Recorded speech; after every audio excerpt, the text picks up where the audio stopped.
নমস্কার সবাইকে, আবার একটি মালা ডেলি ব্লগে আপনাদের স্বাগত জানাই। সকাল সকাল মা স্নান সেরে পুজো সেরে করেছিল সয়া চাউমিন। তারপর আমরা খেয়ে দিয়ে মা বলছিল যে আজকে একটা অন্যরকমভাবে রান্না করবে। বাড়িতে কোনো সেরকম সবজি ছিল না, রান্না করার মতো মাছও ছিল না, কিছুই ছিল না। তো তার জন্য মা একটা ভাবলো একটু অন্যরকমভাবে একটু সিম্পল পদ্ধতিতে কিছু রান্না করবে। তাই ভাবছি যে মা রান্না করবে আর আপনাদের দেখাবো না। তো কিভাবে কি মা রান্না করে আমিও ঠিক জানি না, তো তার জন্য পুরো ভিডিওটা আপনাদের দেখতে হবে। আর সয়া চাউমিনটা দারুণ করেছিল, এদিকে আমি খাচ্ছিলাম, তারপর মাকেও খাইয়ে দিচ্ছিলাম। মা যেহেতু কি রান্না করবে সেটার জোগাড় করছিল। এইদিকে মা নিয়ে নিয়েছিল পেঁয়াজ, 4টে পেঁয়াজ, আর নিয়ে নিয়েছিল 2টো টমেটো।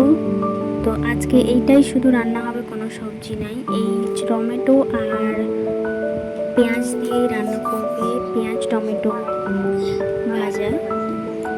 তো তার জন্য প্রথমে পেঁয়াজ আর টমেটো কেটে নিয়েছিল, আর এখানে দিয়ে দিয়েছিল সর্ষের তেল।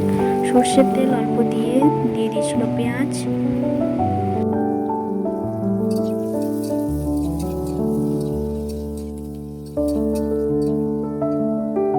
পেঁয়াজটা একটু নেড়ে চেড়ে নিয়ে দিয়ে দেবে স্বাদ মতো লবণ।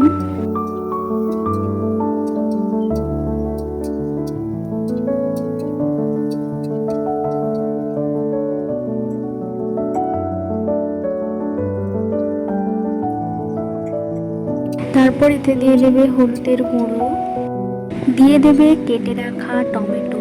সব কিছু দেওয়ার পর হালকা নেড়ে চেড়ে নিতে হবে।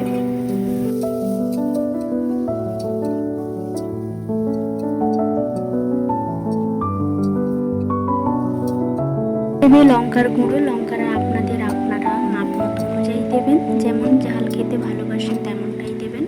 আর এতে একটু যদি ঝাল একটু বেশি দিয়ে এটা করা হয় ভাজিটা, তো আরও টেস্টফুল হয়। তো তার জন্য মা এখানে দিয়ে দিয়েছিল। আর এদিকে এটা আর কিচ্ছু নাই, আর কিচ্ছু লাগবে না, এরকমভাবেই এটাকে ভাজা ভাজা ভাজা ভাজা হয়ে আসলেই নামিয়ে নিলেই হয়ে যাবে টমেটো পেঁয়াজ ভাজি।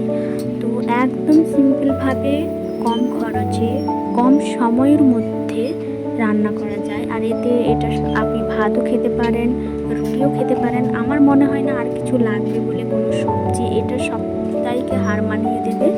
আর এইভাবে আপনারা অবশ্যই বাড়িতে একবার ট্রাই করবেন, আমার মা যেভাবে আপনাদের দেখিয়েছে। বলুন তো, যারা কাজবাজ থেকে ফিরে আসে কোনো কিছু রান্না করতে ইচ্ছে করে না, তখন এইভাবে সিম্পলভাবে রান্না করে খেয়ে নিতে পারেন। আজ এই পর্যন্ত, দেখাবে পরবর্তী এক ব্লগে। ভালো থাকবেন সবাই, থ্যাংক ইউ সবাই।